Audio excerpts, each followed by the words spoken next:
In the summer of 1971, as the humid air hung heavy over Washington, D.C., President Richard Nixon faced a gathering storm that threatened to upend the American dream. The United States, still the unchallenged economic titan forged from the ashes of World War II, was bleeding gold from its vaults at Fort Knox. Foreign nations, sensing vulnerability, were cashing in their dollars for the precious metal at an alarming rate, draining reserves that had once symbolized unassailable strength. Inflation was creeping into every corner of daily life, eroding the purchasing power of hardworking families who had come to expect steady progress after decades of post-war prosperity. Unemployment lingered stubbornly high, a silent rebuke to the policies that had promised full employment. On August 15th, in a televised address that caught the world off guard, Nixon declared a bold, unilateral move. He slammed shut the gold window, suspending the convertibility of the U.S. dollar into gold for foreign government. This wasn't just a technical adjustment.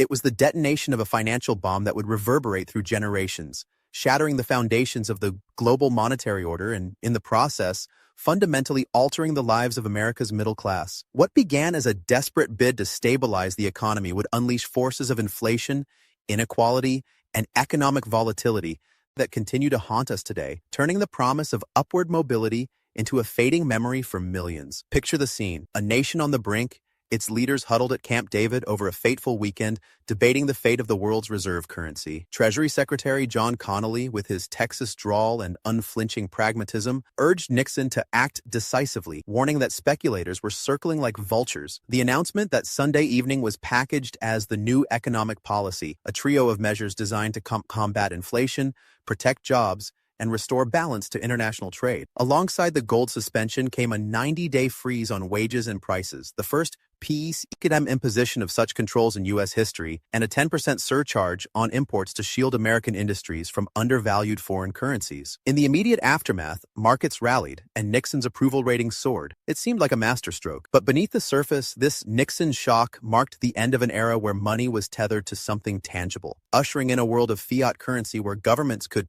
print dollars unbound by gold's discipline. For the middle class, factory workers in Detroit, teachers in Chicago, families saving for college in suburban Ohio, this shift would prove catastrophic as the invisible hand of inflation began to pick their pockets, widening the chasm between productivity gains and take-home pay. To grasp why this moment matters now, more than half a century later, consider the echoes in our current economic landscape. In 2026, as inflation flares anew amid global supply chain disruptions and geopolitical tensions, the middle class finds itself squeezed once more, with real wages stagnating while corporate profits soar. The Nixon shock didn't just alter monetary policy, it accelerated a divergence where economic growth benefited the elite disproportionately, hollowing out the broad prosperity that had defined post-war America. Before 1971, productivity and wages rose in tandem, allowing a single breadwinner to afford a home, a car, and a secure retirement. Post-shock, that link snapped. From 1979 to 2025, productivity climbed over 80%. Yet typical workers' hourly compensation grew by just 15% in real terms, adjusted for inflation. This gap fueled rising inequality, with the top 1% capturing the lion's share of gain, while middle-class households turned to debt to maintain lifestyles, ballooning consumer borrowing from $1.4 trillion in 1971 to over $17 trillion today. The stakes are existential. Without understanding this pivot, we risk repeating cycles of boom and bust that erode social stability, much like the stagflation of the 1970s that left scars on an entire generation.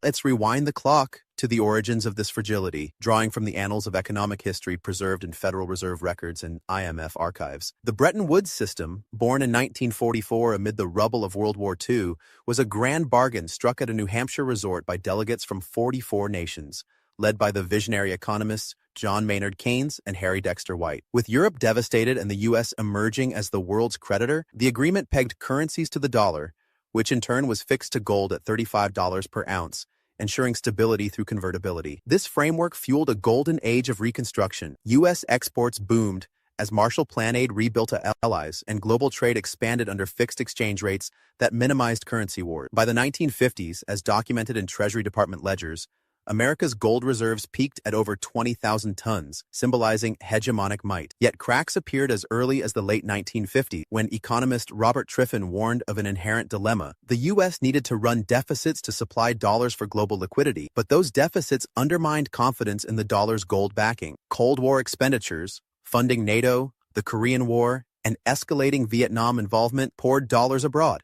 swelling foreign holdings to exceed U.S. gold stocks by the mid-1960s. The narrative deepens with tales of empires clashing over currency dominance, reminiscent of historical precedents like the fall of the Roman denarius, or the hyperinflation that toppled Weimar Germany in the 1920s. France, under President Charles de Gaulle, openly challenged U.S. exorbitant privilege, converting dollars to gold en masse from 1962 to 1997, reducing America's reserves from $16.8 billion to $12 billion, as chronicled in Federal Reserve histories. De Gaulle's finance minister, Valéry Giscard d'Estaing, decried the system as allowing America to finance wars and deficits by printing money others had to accept. Meanwhile, West Germany and Japan, rising from wartime ruins, flooded markets with competitive exports, flipping U.S. trade surpluses into deficits by 1971, the first since the 19th century. Speculators, sensing blood, bet against the dollar, triggering runs on gold that forced the closure of the London Gold Pool in 1968, a two-tier system where official transactions stayed at $35 per ounce, while private markets soared. These pressures mirrored earlier collapses, such as Britain's 1931 abandonment of the gold standard amid Great Depression woes, where currency devaluation sparked recovery, but at the cost of global instability. At the heart of the shock lay the mechanics of money itself, a system where gold scarcity once imposed fiscal discipline on nations. Under Bretton Woods, the U.S. dollar served as the world's anchor, but Vietnam War costs estimated at $168 billion by 1975, and Great Society programs inflated the money supply, pushing consumer prices up 5.4% annually by 1970, per Bureau of Labor Statistics data. Gold outflows accelerated as allies like France and Britain redeemed dollars, fearing devaluation. By August 1971, reserves had dwindled to $10 billion against $40 billion in foreign claims. Nixon's suspension freed the Federal Reserve to expand money without gold constraints, theoretically allowing counter-cyclical policies, but in practice, fueling inflation through unchecked printing. Interest rates, once tied to gold flows, became tools for domestic management, but this fiat flexibility led to volatility. The dollar depreciated by a third in the 1970s, eroding savings and wages. Geopolitically, it shifted power dynamics as oil-producing nations, hit by dollar weakness, formed OPEC and hiked prices in 1903, compounding stagflation where inflation hit 12% amid recession. These forces parallel today's world in uncanny ways,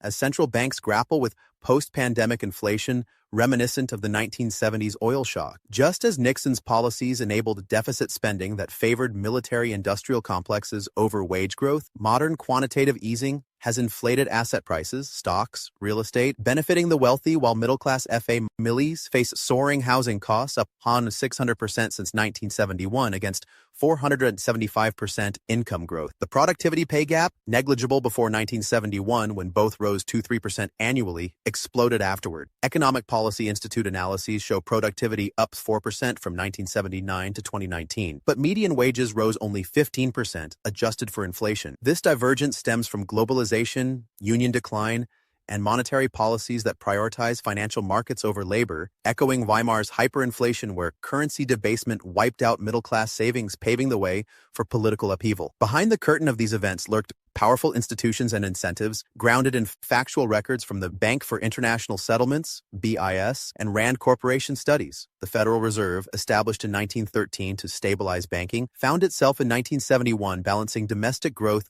with international obligations, often favoring Wall Street's liquidity needs over Main Street's wage stability. BIS reports from the era highlight how central banks coordinated swaps and interventions to prop up the dollar, but elite incentives, U.S. bankers profiting from dollar hegemony, European governments wary of American dominance, delayed reforms. Governments, including Nixon's, prioritized short-term electoral gains. The wage freeze bought time for 1972 re-election, but unleashed pent-up inflation later. World Bank archives reveal how developing nations suffered as dollar volatility disrupted trade, while U.S. Treasury officials like Connolly pursued America First policies that protected domestic industries but sparked retaliatory tariffs, foreshadowing today's trade wars. As the 1970s unfolded, the shock's acceleration phase turned a controlled unwind into a full-blown crisis, with data from IMF ledgers painting a grim picture of worsening trends. Inflation, temporarily tamed by controls, surged to double digits by 1904, fueled by the 1973 Arab oil embargo that